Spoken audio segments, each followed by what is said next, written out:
Hey guys, tonight we begin with the brutally hot, soot-covered life of a man who quite literally forged the medieval world, the blacksmith. You've probably seen them in movies, hammering glowing iron in slow motion with sparks flying majestically through the air. But trust me, being a real medieval blacksmith was nothing like a dramatic training montage. It was dirty, exhausting, blister-inducing work. And in most cases, it absolutely sucked.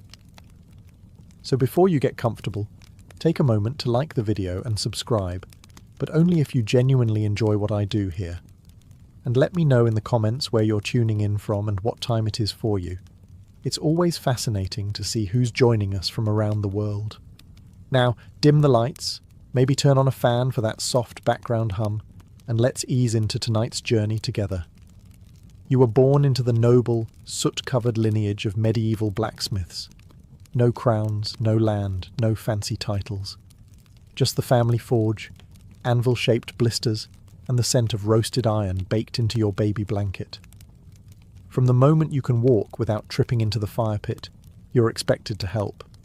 By age 6, you're officially your father's apprentice, which is a polite medieval way of saying tiny unpaid assistant with zero rights and permanent soot streaks on your face. Your toys, tongs, your playground, a dirt floor next to a furnace hot enough to cook your eyebrows. While other village kids are chasing chickens and skipping stones, you're learning how not to die next to molten metal. Fun games include guess how hot this is with your hand, hold the hammer until your arms fall off, and try not to cry when you mess up the nail again. Your father, the blacksmith, is a terrifying, muscular man whose entire vocabulary consists of sighs, grunts, and the phrase, "hit it harder." He's got hands like tree bark and a permanent scowl etched from decades of smoke exposure and tax collectors. He teaches you everything: how to shape iron, how to fuel the fire, how to keep your mouth shut when a knight insults your work. You don't ask questions. You just observe, absorb, and obey. Mostly because asking questions results in a flying horseshoe and a week of silent treatment. Holidays? Nice idea. You don't get those. The forge doesn't take breaks, and neither do you. Someone always needs something sharpened, fixed, or reforged. You learn quickly that free time is just the time between one job and the next. And while you're technically learning a trade, what you're really learning is pain tolerance, heat resistance, and how to fall asleep standing up. By the time you're 10, you already smell like iron, swear like a miner, and have arms strong enough to carry water buckets that weigh more than your dog, assuming the dog didn't run away from the noise 2 years ago. This is your life now. Welcome to the family business. Hope you like sweat, smoke, and 70 years of back pain. If you thought you'd get a few good years of playtime before the hammer came down, think again. Childhood, in the medieval blacksmith's world, is more of a suggestion than a phase. The moment you can lift a bucket without toppling over, you're drafted. Forget games, toys, or any concept of fun. Your playroom is a smoke-stained shed filled with sharp objects and open flames. Your jungle gym? A rack of tongs next to a pit of glowing coal. One wrong step, and you're getting an unscheduled lesson in how long your skin can sizzle before Dad notices. Your official job title might be apprentice, but what it really means is do everything no one else wants to do and get yelled at anyway. You stoke the fire, pump the bellows, sweep the floor, clean the tools, restack the coal, and try not to get impaled by a falling horseshoe. All before breakfast. You get paid in food, stern nods, and the occasional grunt of mild approval, which in blacksmith language means you didn't completely ruin that today. Meanwhile, the village kids you once knew are out in the fields, maybe throwing sticks or learning how to milk goats. You envy them, even if they do smell like cheese and manure. They might grow up to be farmers or shepherds, humble jobs, sure, but ones that involve fewer glowing weapons and surprise burns. You, on the other hand, are learning to make nails by hand. Nails. Thousands of them. Bent, twisted, and reheated again and again until they're straight enough to hold some lord's chicken coop together. If you're lucky, your father lets you swing a hammer on your own, right after he points out every single thing you're doing wrong. And don't even think about saying, "I'm tired." That phrase doesn't exist in the forge. Fatigue is weakness. Burnout is for candles. You keep swinging, keep sweating, keep smiling, or at least keep from crying where anyone can see. Because in the eyes of your master, who is also your dad, you're not a child anymore. You're a blacksmith in training, and the training never ends. The forge isn't just where you work, it's your entire existence. It dominates your senses, reshapes your muscles, and rewires your brain. By the time you're in your teens, it doesn't just feel like a place. It feels like a living creature, a hot, smoky, temperamental beast that you must feed, control, and fear. You know the sounds by heart. The bellows wheezing, the iron hissing in the water, the sharp clang of hammer on metal echoing like a war drum. There's a rhythm to it, like some brutal medieval symphony, and your body moves in time with it, whether you're awake or half asleep. You stop noticing the heat after a while. That's not because it gets easier, it's because you've simply accepted it, like gravity or taxes. You know which stones get too hot to sit on, which coals burn quickest, and which parts of the floor are secretly trying to murder your feet.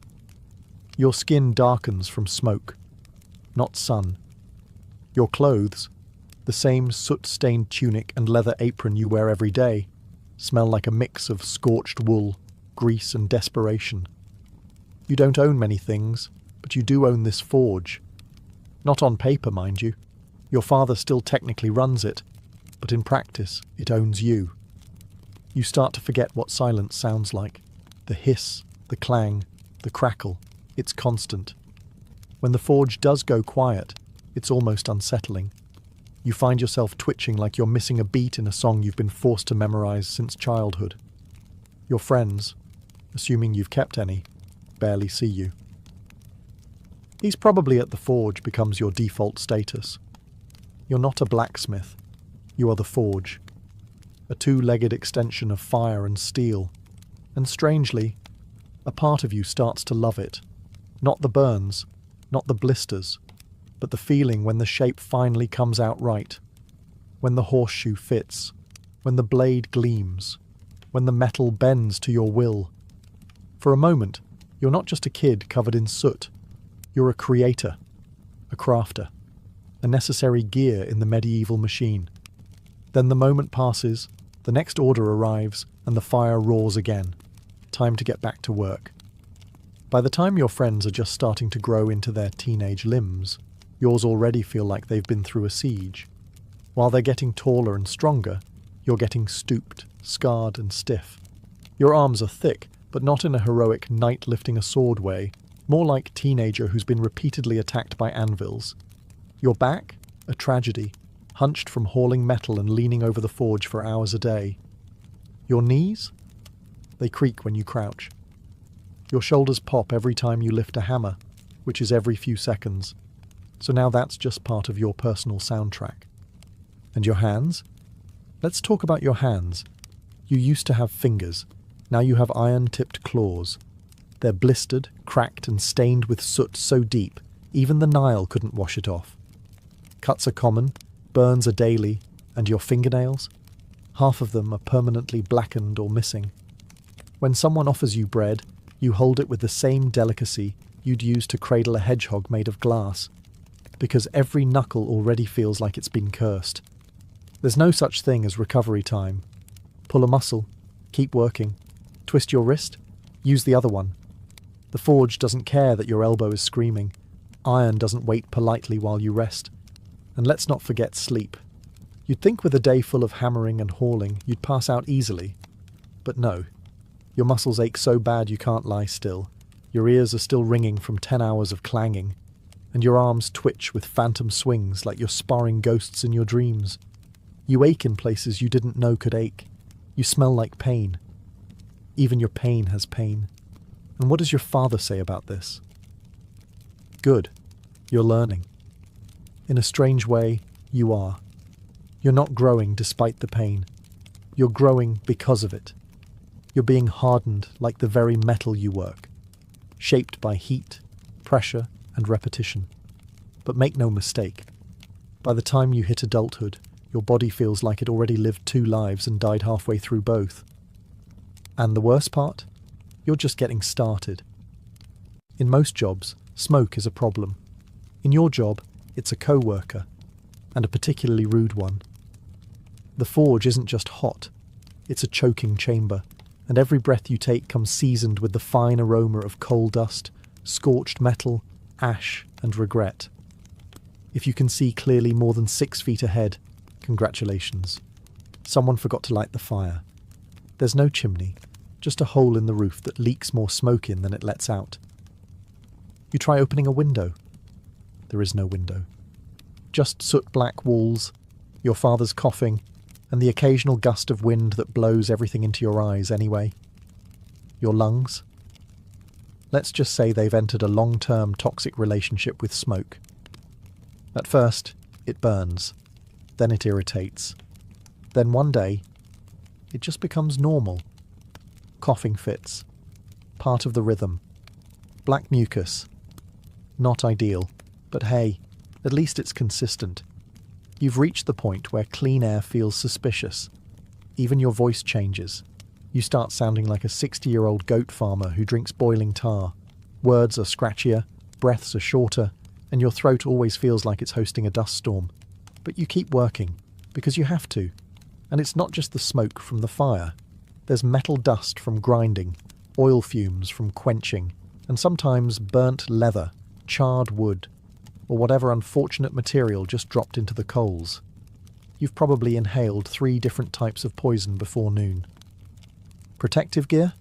Please. A rag tied around your face is the best you can do, and even that gets sweaty, gross, and somehow smells worse than the smoke itself. You take it off, and suddenly it's a little harder to breathe, but at least you're not gagging on your own sweat. Long-term damage? Of course. Asthma, black lung, early death. All part of the career package. But you're not thinking long-term. You're thinking about finishing that gate hinge before your father notices how crooked it is. In the world of a medieval blacksmith, air is just another burden. You don't breathe to survive. You breathe to keep hammering. By now, you've developed an intimate relationship with your tools, mostly based on pain, necessity, and mutual disrespect. Your hammer? It's basically an extension of your arm. You've named it. You've cursed it. You've swung it so many times that your shoulder now clicks when you raise it, like a haunted maraca. But without it, you're just a sweaty guy standing in a smoke-filled hut. The hammer makes you a blacksmith, and also makes you bleed. Regularly. Then there's your tongs, clumsy, hot, and always pinching you at the exact wrong moment. You've burned your fingertips more times than you've successfully picked up anything. The iron slips. The grip fails. You yell. Your dad tells you to grip it like you mean it. You consider throwing them into the fire just to teach them a lesson. Your chisel? It used to be sharp. Now it's mostly a suggestion of a blade, because you've used it to shape, split, scrape, and occasionally pry open stuck doors when your neighbours lock brakes. Files, awls, punch tools, rivet sets. Your tool bench looks like a medieval torture rack. And honestly, it kind of is. You've been jabbed, crushed, pinched, sliced, and impaled by every item you own. Your fingers have memory now. They flinch at the mere sight of a new tool. Your apron. It's meant to protect you, and it sort of does. If by protect you mean catch hot metal shards and hold them close to your body like a smouldering hug. It's more scorched than stitched, and the leather stiffens like a corpse every winter. And yet, despite all this, you care for these tools like they're family. You sharpen them, oil them, line them up each night, because if one breaks, you're done. You can't work, you can't earn, you can't eat. No tool, no income. So yes, your tools are your life. But don't be fooled. They've also declared war on your fingers, spine, and sanity. Every day they whisper, "We help you survive, but we'll also slowly destroy you." And you say, "Yeah, that sounds about right." Now pass the hammer. You don't wear a crown, carry a sword, or lead armies, but without you, the village stops functioning by Tuesday. You're the blacksmith, and everyone needs you all the time, for everything. You're the medieval equivalent of customer service, tech support, and roadside assistance rolled into one soot-covered figure who smells like smoke and shame. The knight needs a new sword? You make it. The farmer breaks a plough? You fix it. A monk's bell cracks, a baker's oven door jams, a shepherd's gate latch won't close. Guess who gets called? That's right, you. Every single time. And they all act like you've just been waiting for their problem. They show up unannounced, mid-swing, covered in mud and entitlement. I know you're busy, they say, but could you just... The phrase that haunts you. But here's the best part. You never get thanked. They assume it's your duty, that you were born to serve. If their hoe works, their door closes, or their shield holds, they nod and walk away like you were the lucky one. As if you should be honoured to repair their rusty bucket at sunset for half a loaf of stale bread. Payment? Often inconsistent. Sometimes in coin, sometimes in goods, sometimes in promises they forget by next market day. One man paid you with a dead chicken good for soup. It wasn't. You're also the go-to fixer for problems that don't belong to you. Bent hinges from someone sitting on a gate. You fix it. Broken dagger from a drunk fight. You fix it. Mysterious piece of iron no one can identify, but absolutely must be fixed. Yep, still you. Yet, when the village praises anyone, it's the knight, the priest, or the miller with the extra fat goat. You, your background noise. A necessity. A reliable tool, not a person. But here's the secret. You know.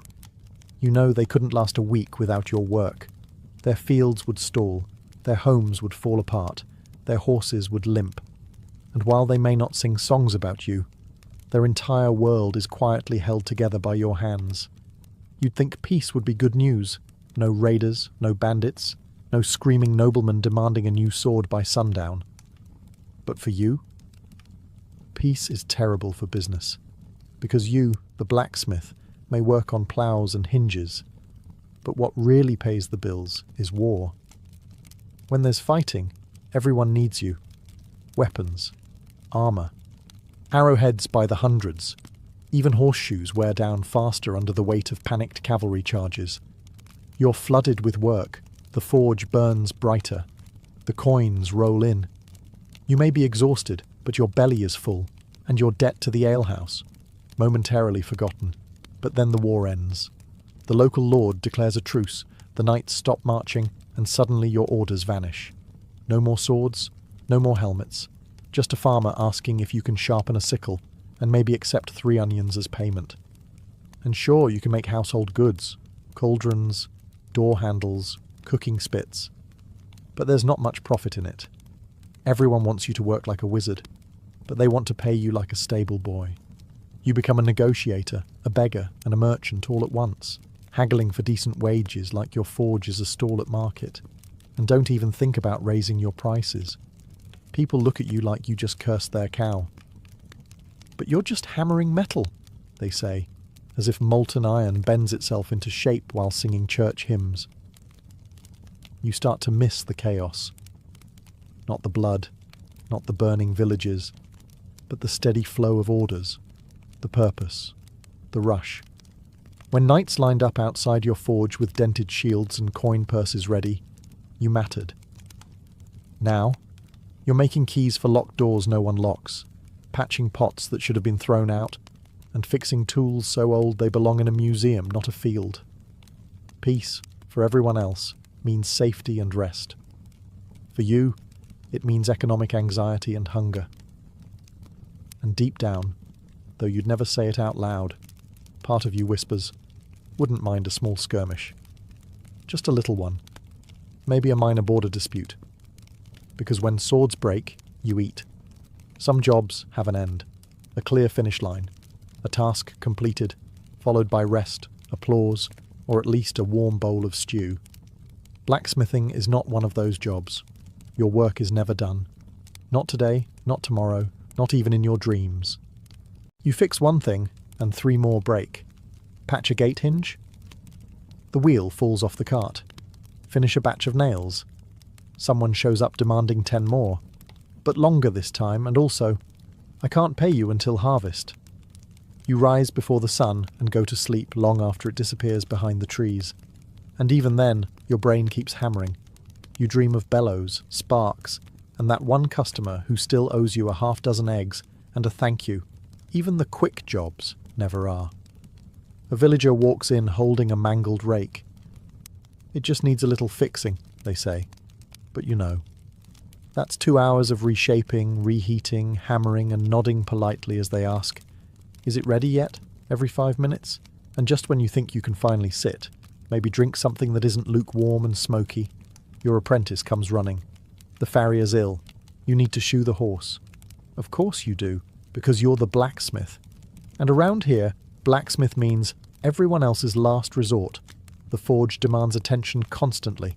The fire won't stoke itself. The tools rust if ignored. Your anvil shifts in the summer heat. Your bellows crack in the winter cold. Everything is either falling apart or threatening to. Even holidays don't stop the work. Sunday is technically a day of rest, unless, of course, someone's ox cart breaks on the way to market.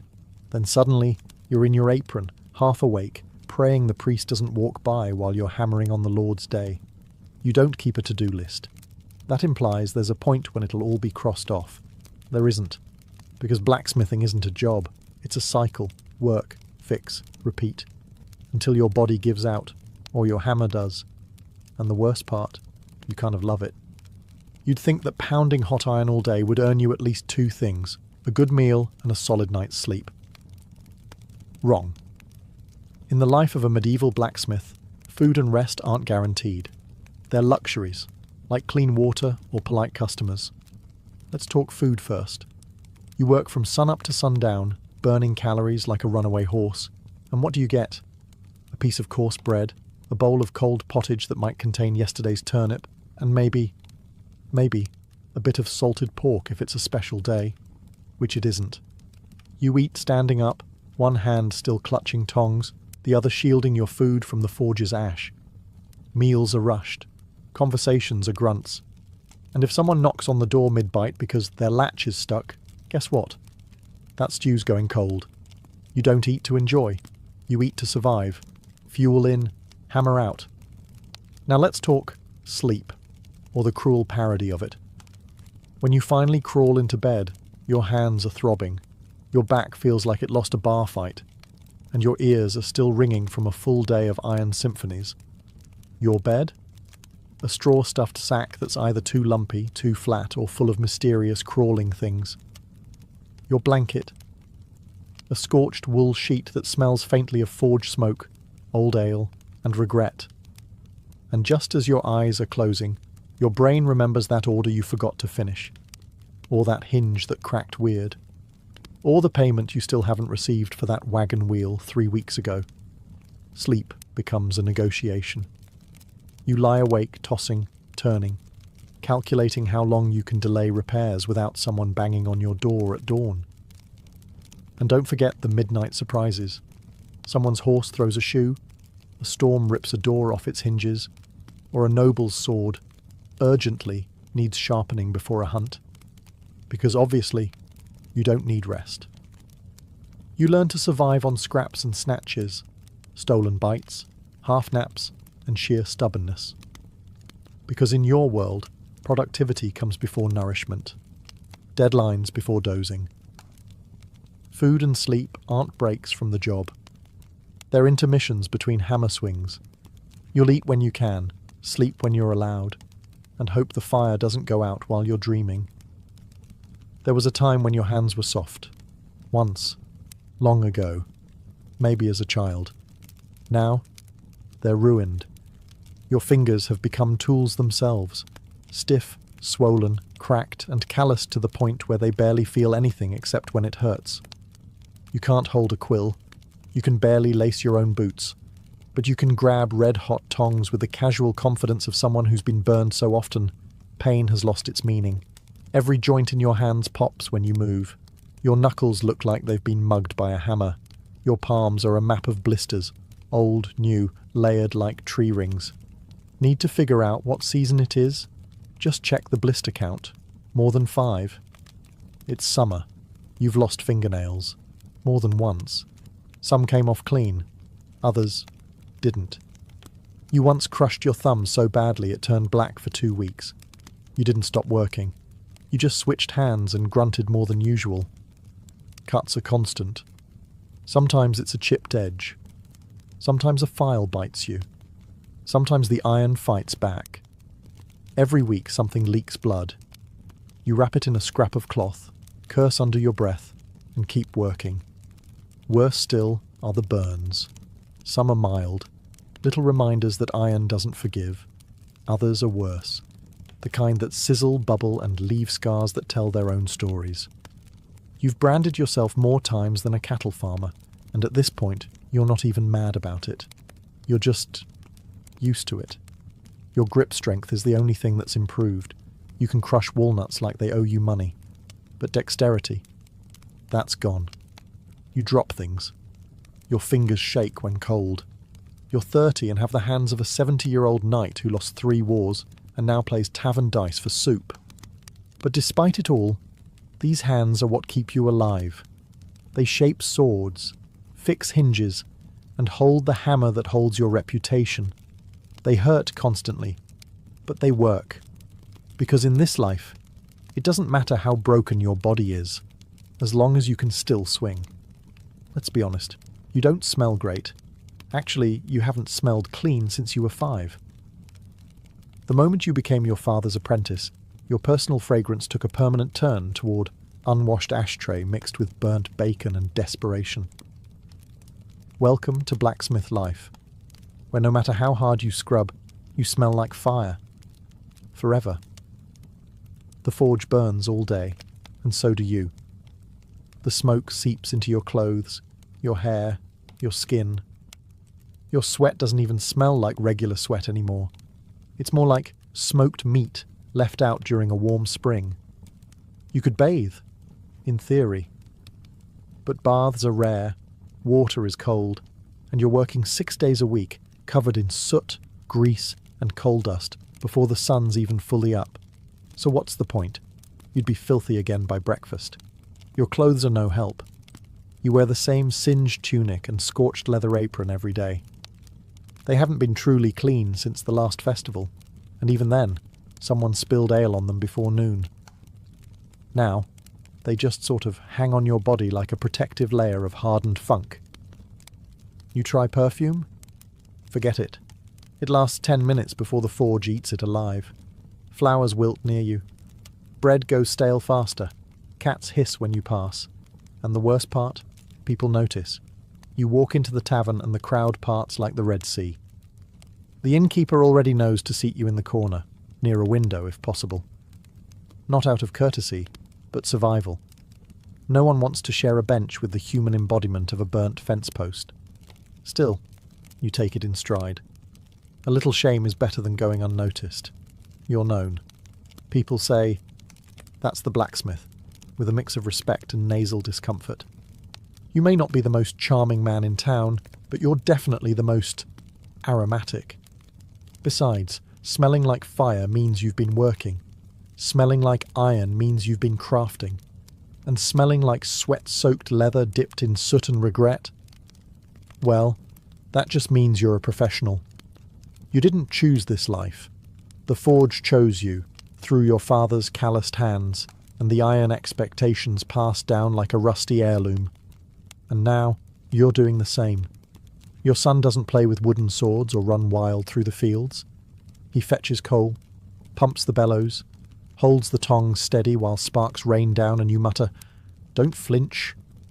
He's maybe 7, but already smells like burnt metal and wet burlap. You feel a bit guilty, but only a bit. Because you're not being cruel. You're preparing him. This is the trade. This is survival. He watches you swing the hammer, and you see the way he stares. Wide-eyed, half in awe, half in fear. You remember that look. It's the same one you used to give your father. back when he seemed like a mountain. Now you understand, he wasn't made of stone. Just exhaustion and responsibility.